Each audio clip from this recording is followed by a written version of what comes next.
Good afternoon, everyone. Father Jeff here. I wanted to bring you a little message. I haven't talked to you in a little while. Um, I don't know about you, but I like research projects.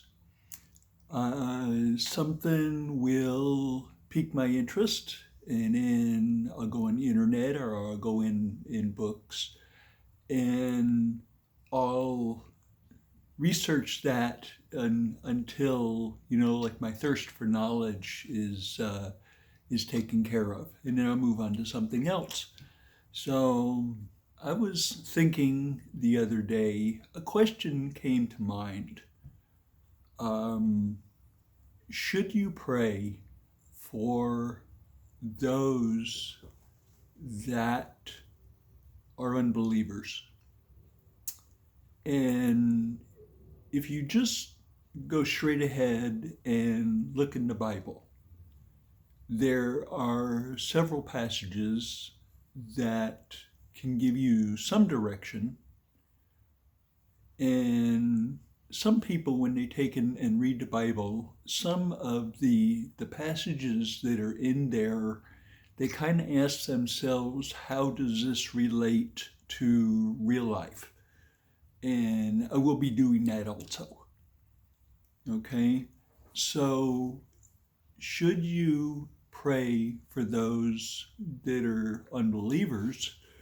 Well, if you look at Proverbs 19, verse 17, whoever is kind to the needy lends to the Lord, and he will reward them for what they have done. Okay? That's pretty straightforward. You do something and you get rewarded for it. Galatians 6, section 2. We were never meant to live life alone.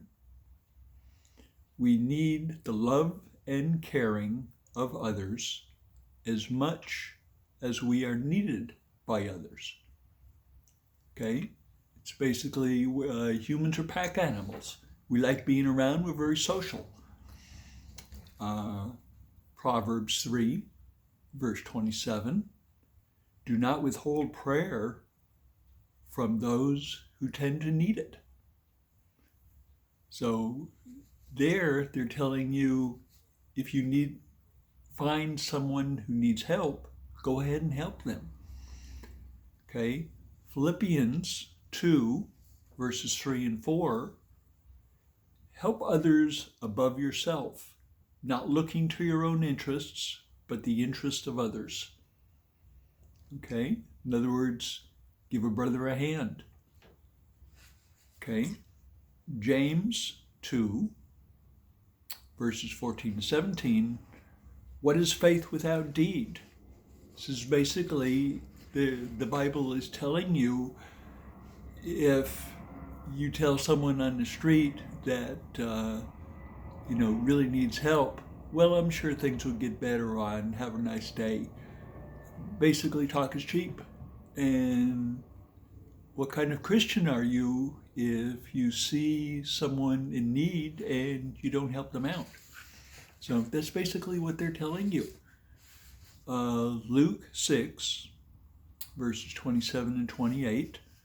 Love your enemies, do good to those who hate you.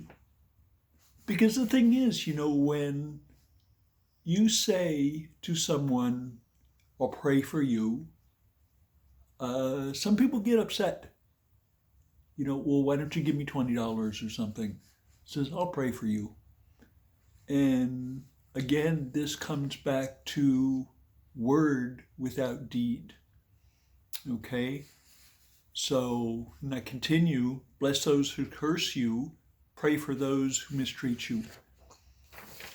Okay? 1 Timothy 2, verses 1 through 4, tells us to pray for all people, including those who don't yet know Christ. Okay? We are to pray for our enemies and the unbelievers. Okay? And then finally, Luke 19, verse 10, Jesus' mission was to seek and save the lost. Okay? I've given you the verses in the Bible, and how do they relate to real life? Well, I have two stories to tell you. There was a couple that loved each other very much. And the man in the relationship had problems with alcohol and drugs, and the lady in the relationship loved him so much, but the thing is, it was just his addictions were just so bad that he could not take and overcome them, and she could also not live with them. So they went their separate ways. But the thing is, she did not take and leave the guy high and dry. She prayed for him, prayed for Jesus Christ to guide him in his life so that he will become a better person, get healthier, and be kinder to his body, which is the temple of God. So it took a while, like a year, for him to take and come around. He put down the drugs, put down the alcohol, started eating healthy, and she kept in contact with him all this time and continued to take and pray for his well-being. And he turned his life around. And he did not know Jesus Christ, but received help from him and his countenance anyway, even though he was an unbeliever. So they are back together now, and actually they are very, very happy. The second story I have for you, I do a lot of handyman work out in Palm Springs, and it's quite a ride for me. It takes me about 2 hours to go out there. But I know these people really need the help. And there are a lot of people out there that are kind of unscrupulous, and they take advantage of the elderly. And I have some skills. I can take and do some things. So I go out and I help them with their plumbing or electrical or painting or whatever they need. And they are very, very grateful. But being elderly, they, excuse me, they have health problems. So this one lady in particular, her parents did not take and develop a relationship with Jesus. Therefore, their children did not develop a relationship with Jesus. This person says they're agnostic, which they don't believe in God or Jesus Christ. And that's really unfortunate.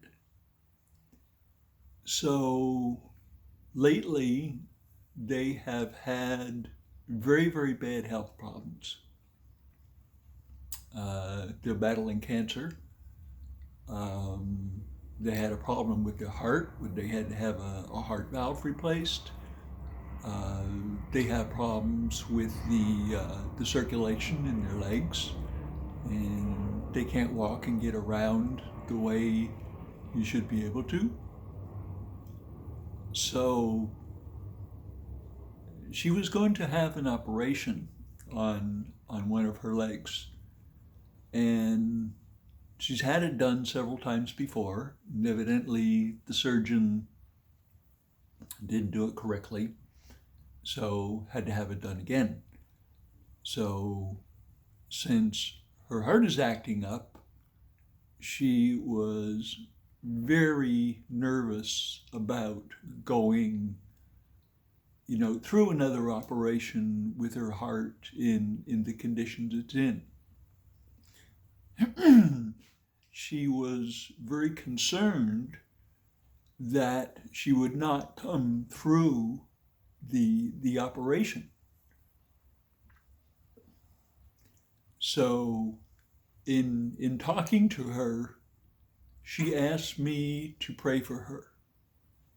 Now, this is a person that did not know God, did not know Jesus Christ, did not go to church, did not have religion, talking to me, asking me to pray for them. And yes, I did do that. So, dear Heavenly Father, so this is a lost lamb. I know you know their needs, and please take care of them. And a very simple prayer. And they actually did very well in the operation, so they're recovering right now. They're starting to go through physical therapy and starting to move around a little bit better. The heart situation has improved a little bit. That's still a continuing issue, but it's still being evaluated. So basically what I'm saying is when hard times come, you really need Jesus Christ in your life, because you can really count on him to back you up and pull you through. So basically, the answer to the question, should you pray for people that are unbelievers? Absolutely. Because they need it most of all. Go with God. Have a blessed day. We'll see you next time.